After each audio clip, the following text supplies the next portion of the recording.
Good morning, students. So today we will continue with calculating electrical potential, and I'll give you a general formula for calculating a potential of system of infinite number of charges or n number of charges. Okay. So till last class I gave you a formula for calculating potential between any two charges. This potential is equal to, which is also called work done, it will be equal to K Q1 Q2 upon R, where R is the distance between Q1 and Q2. If we have 2 point system or 3 point system, then there will be a pairing between Q1 Q2, Q1 Q3 and Q2 Q3 also. Now how does this happen? Let us say that this page is a system. Okay, right now there are no charges in this system. That means there is nothing which can exert force in this system. Now let us bring charge Q1, which is a positive charge. Now if we bring this charge Q1, does it feel any force while coming here? It does not feel, because there is no already existing electric force in this system. Okay, so we can say that for bringing charge Q1, the work done W1 is equal to 0. No work done. Now suppose, now if this charge is here, it will have its own electric force field. Now if we bring another charge, let us say Q2, in this system, same charge, positive Q2, then this charge will experience a force because of Q1 in this direction. That means in bringing Q2 in this position, we have to do some work. This work done is given as we studied in the last class, K Q1 Q2 upon R. Now for generalizing, let us say this R is R12, that is the distance between Q1 and Q2, R12. Okay, now let us bring a third charge, Q3. Now when Q3 comes into the system, it not only feels force from Q1 in this direction, but it will also feel force from Q2. That means the total work done that we have to do in bringing Q3 in the system will be a summation of work done between Q1 Q3 and between Q2 Q3. So if we write it as W3, then it will be equal to K Q1 Q3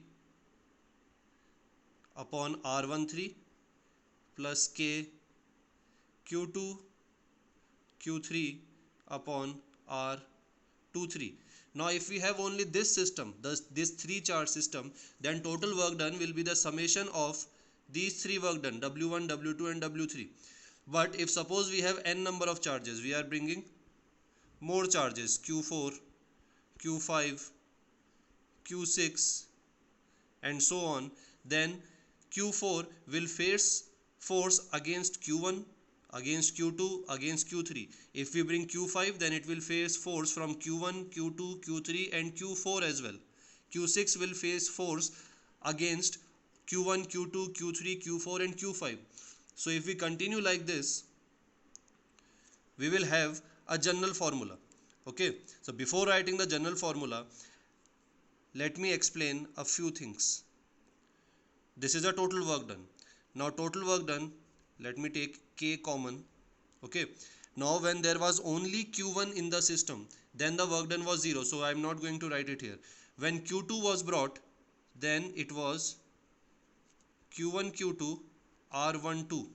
Okay, when Q3 was brought, we wrote Q1 Q3 R13, and it also faced force against Q2, so another work done will be Q2 Q3 upon R23. Okay, now when Q4 is brought in the picture, it will have force Q1 Q4 upon R14 plus Q2 Q4 upon R24 plus Q3 Q4 upon R34 and so on. Okay, so if we combine n charges, then we can simply do the summation of all the work done that is required to bring all those charges into the system together. So now if I write general formula U equals to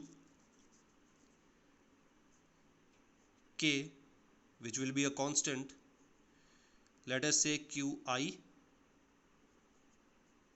Qj upon Rij. Okay, now what are the values of I and j? Now here we are going to use summation. When there were only two charges q1 and q2, in that case I will take the value 1 and j can take the value 2, and Rij will be equal to R12. So that way we get the first term, this one, q1 q2 upon R12. Now when I equals to 2, when I equals to 2, j can take two values. J can be equal to 1 also, because j is also extending from 1 to n, and j can also be equal to 2 also. Now if we use 1 and I equals to 2 and j equals to 1, then we will get the formula k q2 q1 upon R21, which is fine. But if you look carefully, q2 q1 and q1 q2 are one and the same thing. That means we are facing a problem here. The problem is that we will take many sets, many pairs, which will repeat itself, q1 q2, and after some time we will find another expression q2 q1. Now there is no difference between multiplication in the product of q1 q2 or q2 q1. Similarly we will find q2 q3, and somewhere down the terms we will also find q3 q2, which are one and the same things. That means we are calculating, or we are adding each pair twice. Okay, so to remove that problem, to sum only once, a pair only once, we will divide the entire term by 1 by 2. This will ensure that pairs like q1 q2 and q2 q1 are avoided. We are going to count q1 q2 once only. Okay, so this is the first problem. Second problem is, there can be cases when I and j will take same values, because I is from 1 to n also and j is also from 1 to n. So they might take same values. Suppose I and j both are equal to 1. Now if both of them are equal to 1, then the formula here will become k q1 q1 upon R11, which does not make any sense. We are calculating potential against its own charges, which is equal to 0. That means we have to avoid pairs like q1 q1, q2 q2, q3 q3, q4 q4, and so on. Okay, how do we put that in this formula? For that I am going to use two summation signs. Okay, one for I, which will have I equal to 1 to n. Okay, there is no problem in this. Similarly for j equals to 1 to n. Okay, but this will include similar charges pair. So what we can do here, under this summation we can also write that I is never equal to j. So that means if we put this, then the pairs like q1 q1 and q2 q2 will not be calculated.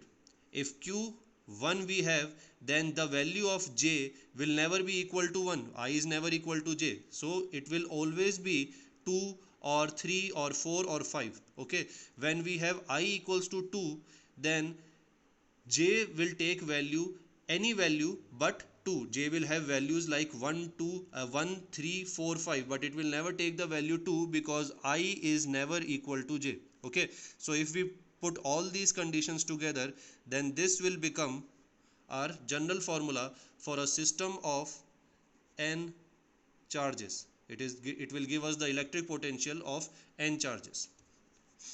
Thank you.